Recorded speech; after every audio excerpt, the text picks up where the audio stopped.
इसे सुस्त इंफेलाइटिस के रूप में भी जाना जाता है। यह एक पेंडेमिक थी।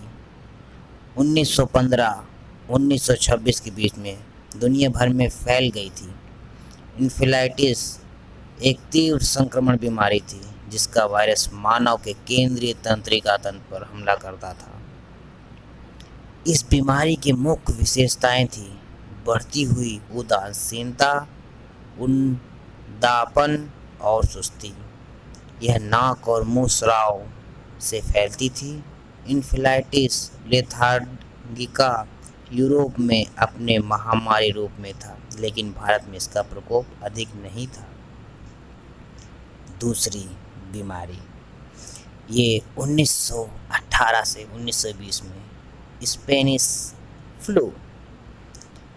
जबकि दुनिया अभी भी इंफेलाइटिस लेथार्जिका से लड़ रही थी, एक नया वायरस फैल गया जिसका नाम था स्पेनिश फ्लू या एवियन इन्फ्लुएंजा के घातक स्ट्रेन के कारण शुरुआत हुई और प्रथम विश्व युद्ध के कारण फैल गया था। भारत में इस बीमारी को वे सैनिक लाए जो प्रथम विश्व युद्ध में लड़ने गए थे। इसके बाद हैजा महामारी 1961 से 1975। 1817 के बाद से विब्रियो कैलोरा बैक्टीरिया का एक प्रकार वैश्विक रूप से हैजा की महामारी का कारण बना। 5 साल की समयावधि के भीतर यह वायरस एशिया के कुछ हिस्सों में फैल गया, जहां से ये बांग्लादेश और भारत तक पहुंचा। कोलकाता में खराब जल संचय प्रणाली ने इस शहर को भारत में हैजा की महामारी का केंद्र बन दिया था। अब आते हैं फ्लू महामारी 1968 से 1969। फ्लू इन्फ्लुएंजा ए वायरस के H3N2 स्ट्रेन के कारण हांगकांग में फैला और 2 महीने के भीतर भारत पहुंच गया। वियतनाम युद्ध के बाद वियतनाम से लौट रहे अमेरिकी सैनिक इस वायरस के शिकार बन गए थे। अब आते हैं चेचक महामारी 1974। चेचक 2 वायरस वेरिएंट में से किसी एक के कारण होता था, वेरियोला मेजर या वेरोला माइनर। रिपोर्ट के अनुसार विश्व में चेचक के 60% मामले भारत में रिपोर्ट किए गए थे और दुनिया के अन्य हिस्सों की तुलना में अधिक विषैले थे। इस खतरनाक स्थिति से छुटकारा पाने के लिए भारत ने राष्ट्रीय चेचक उन्मूलन कार्यक्रम NSEP शुरुआत किया था, लेकिन यह कार्यक्रम वांछित परिणाम प्राप्त करने में विफल रहा था। यह भयावह स्थिति में भारत की मदद करने के लिए सोवियत संघ के साथ WHO ने भारत को कुछ चिकित्सा सहायता भेजी और मार्च 1977 में भारत चेचक से मुक्त हुआ था। अब आते हैं सूरत में प्लेग महामारी 1974। सितंबर 1974 में न्यूमोनियाक प्लेग ने सूरत में दस्तक दी, जिसके कारण बड़ी संख्या में लोग इस शहर को छोड़कर अन्य शहर में भाग गए, जिसके कारण यह भारत के अन्य शहरों में भी फैल गया था।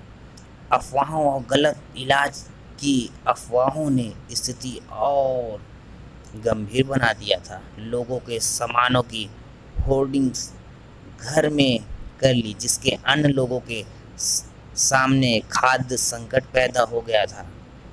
प्लेग का मुख्य कारण शहर में खुली नालियां, खराब सीवेज प्रणाली आदि था। हालांकि सूरत में स्थानीय सरकार ने कचरा साफ किया और नालियों को खोला और इस प्रकार प्लेग के फैलाव पर नियंत्रण पाया। अब आते हैं सार्स 2002-2004। 21वीं सदी में सार्स पहली गंभीर बीमारी थी जो एक व्यक्ति से दूसरे व्यक्ति में फैलने वाली थी। यह एक गंभीर तीव्र श्वसन सिंड्रोम था और सार्स का कारण कोविड-19 के समान था। इसे सार्स CoV नाम दिया गया था। यह वायरस लगातार उत्परिवर्तन के लिए जाना जाता था। एक व्यक्ति से दूसरे व्यक्ति में खांसी और छींकने के माध्यम से फैलता था। अब आते हैं 2006 में डेंगू और चिकनगुनिया के प्रकोप। डेंगू और चिकनगुनिया का प्रकोप दोनों ही मच्छर जनित विशिष्ट रोग थे। देशों के विभिन्न हिस्सों में पानी के ठहराव ने इन मच्छरों के लिए प्रजनन आधार प्रदान किए। इन्होंने पूरे भारत में लोगों को प्रभावित किया था। इन प्रकोपों के कारण देश में कई हिस्से प्रभावित हुए और राष्ट्रीय राजधानी यानी दिल्ली में सबसे अधिक मरीज सामने आए थे। अब आते हैं 2009 गुजराती हेपेटाइटिस का प्रकोप।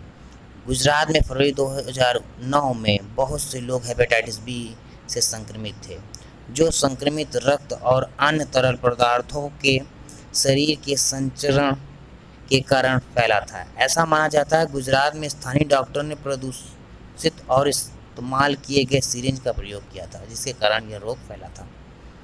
अब आते हैं 2014 और 2015 उड़ीसा में पीलिया का प्रकोप। उड़ीसा में सितंबर 2014 में पीलिया का प्रकोप देखा गया था और इसका मुख्य कारण दूषित पानी था। रिपोर्ट के अनुसार पीने के पानी की पाइपलाइन में गंदा पानी का प्रवेश कर गया, जो इन बीमारियों का कारण बना। अब आते हैं 2014-2015 स्वाइन फ्लू का प्रकोप। 2014 में अंतिम महीने के दौरान H1N1 वायरस के कई रिपोर्ट उठने लगी। स्वाइन फ्लू एक प्रकार का इन्फ्लुएंजा वायरस है। 2014 में गुजरात, राजस्थान, दिल्ली, महाराष्ट्र और तेलंगाना वायरस के कारण से सबसे अधिक प्रभावित राज्यों में से थे। मार्च 2015 तक कई सार्वजनिक जागरूकता अभियान के बाद देश में लगभग 33,000 मामले सामने आए और लगभग 2,000 लोगों की जान गंवाई। अब आते हैं 2017 इन्फ्लुएंजाइटिस का प्रकोप। मच्छरों के काटने के कारण 2017 में उत्तर प्रदेश के गोरखपुर शहरों में सैकड़ों बच्चों की मौत हो गई। जापानी इन्फ्लुएंजाइटिस और एक्यूट इन्फ्लुएंजाइटिस सिंड्रोम से इन बच्चों की मौत हो गई। इन दोनों वायरस संक्रमण से मस्तिष्क की सूजन होती है, जिसके परिणामस्वरूप शारीरिक विकलांगता होती है और कुछ मामले में मृत्यु भी हो जाती है। अब आइए चलते हैं निपाह वायरस का प्रकोप। 2018 मई 2018 में केरल में चमगादड़ों के कारण संक्रमण शुरू हुआ था। वायरस में व्यापक प्रसार के कुछ दिनों के भीतर राज्य सरकार ने वायरस के प्रसार को कम करने के लिए कई सुरक्षात्मक उपायों को लागू किए थे। निवारक उपयोगों के कारण जून के महीने तक केरल में इस पर अंकुश लग गया था। अब आते हैं सबसे भयानक इस समय 2019 कोरोना वायरस। कोरोना वायरस रोग कोविड-19 एक नई बीमारी है जो 2019 में शुरू हुई थी। इसके संक्रमण के समान संकेत में श्वसन संबंधित लक्षण, बुखार, खांसी, सांस लेने में तकलीफ और सांस लेने में कठिनाई शामिल है। अधिक गंभीर मामलों में संक्रमित निमोनिया, तीव्र श्वसन सिंड्रोम, गुर्दे की विफलता और यहाँ तक कि मृत्यु का कारण बन सकता है। अब तक इसमें 192 देश लगभग 3 लाख लोगों की मृत्यु हो चुकी है और मृत्यु की दर जारी है।